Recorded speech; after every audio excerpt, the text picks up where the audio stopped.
Hello everyone Chandana स्ट्रीटर এটা নতুন ভিডিঅ'লৈ আপোনালোক সকলোকে মই স্বাগতম জনালো। আজিৰ ভিডিঅ'টোত এগলেছ কেক কেনেকৈ বনোৱা হয় এটোৰ ওপৰত কৰা হৈছে। প্ৰিমিক্সৰে কেনেকৈ কেক বনাব পাৰি এই কথাটো সকলোৱে মোক সুধি আছিল। তো আজিৰ ভিডিঅ'টোত আমি প্ৰিমিক্সৰে কেনেকৈ কেক বনাব পাৰো এইখিনি দেখুৱা হৈছে।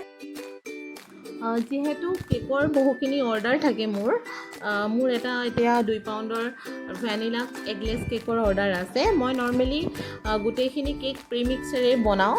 প্ৰিমিক্স হৈছে এনেকুৱা এটা পাউডাৰ যিটো প্ৰিপেয়াৰ হৈ থাকে, তাতে আমি অইল আৰু পানী দি পেলাই তাক আমি মিক্স কৰিলে হয় আৰু OTGত 180 ডিগ্ৰীত 30 মিনিট আমি বেক কৰিব লাগে।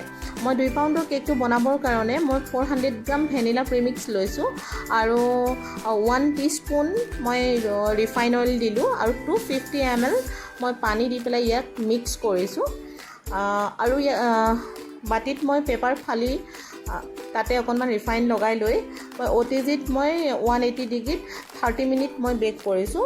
এটা ভাল স্পঞ্জি এটা কেক ৰেডি হৈ গৈছে।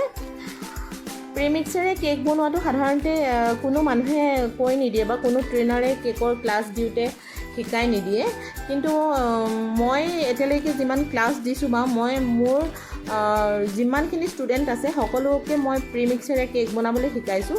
কাৰণ প্ৰিমিক্সৰে কেক বনালে বহুত কম খৰচত আৰু কম সময়ত বনাব পাৰি। কেক এটা বনাবৰ বাবে নহ'লে আমাক বহুখিনি বস্তুৰ দৰকাৰ হয়, সময়ো বহুত লাগে আৰু যেতিয়া আমি এগ বা গাখীৰ দি পেলাই কেক এটা আমি ৰেডি কৰোঁ তাৰ চেল্ফ লাইফটো বহুত কম হয়।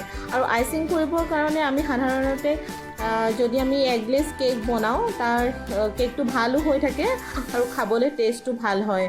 আজিৰ ভিডিঅ'টোত মই সেইবাবে সকলোৱে মোক সুধি আছিলে প্ৰিমিক্সৰ কেক কেনেকৈ বনাব পাৰি বা এগলেছ কেকৰ আৰু ৰেচিপি আছে। আপোনালোকক ইন ফিউচাৰ মই আপোনালোকক এগলেছ ময়দা গাখীৰ দি বা কনডেন্স মিল্ক দি কেনেকৈ এগলেছ কেক বনাব পাৰি এই বিষয়ে মই আপোনালোকৰ আগলৈ ভিডিঅ' লৈ আহিম। আজিৰ ভিডিঅ'টো চাই কেনেকুৱা পালে আপোনালোকে কমেণ্ট কৰিব, লাইক কৰিব, ছাবস্ক্ৰাইবো কৰিব আৰু যদি মোৰ কিবা ভুল হৈছে মোৰ ভুলখিনি শুধৰাই দিব বুলি মই আশা ৰাখিছোঁ। ধন্যবাদ।